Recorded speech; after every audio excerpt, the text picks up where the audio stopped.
మనం అనుకుంటున్నాం ఈ రోజున గట్టిగా వర్తమానం చెప్పినప్పుడు ఆమేన్ హల్లెలూయా అనేగిరి గంతులేస్తే అదే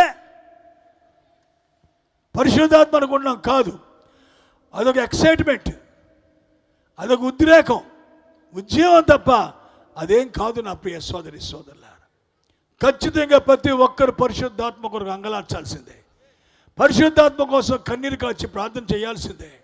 తప్పనిసరిగా మీరు చేయాలి ప్రార్థన. కాబట్టి అపోస్తుల బోధ తిరిగి వచ్చింది. నిజమైన బోధ ఏదో దేవుడు చూపించాడు. దేవుని గూర్చిన మర్మం బయలుపరచబడింది. దేవుళ్ళు ముగ్గురు లేరు, మనకు ఒకే ఒక దేవుడు ఉన్నాడు. బాప్తిస్మం కోసం డౌటే లేదు. ఖచ్చితంగా యేసుక్రీస్తు నామములోనే బాప్తిస్మం.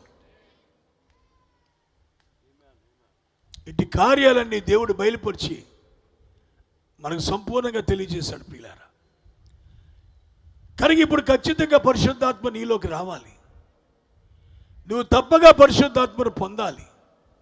నువ్వన్నీ క్రమపరుచుకొని అన్నిటినీ సరిచేసుకొని కట్టెల్ని క్రమంగా పేర్చి నువ్వు ప్రార్థిస్తే ఏలియా ప్రార్థించినప్పుడు దిగొచ్చిన అగ్ని నీలో కూడా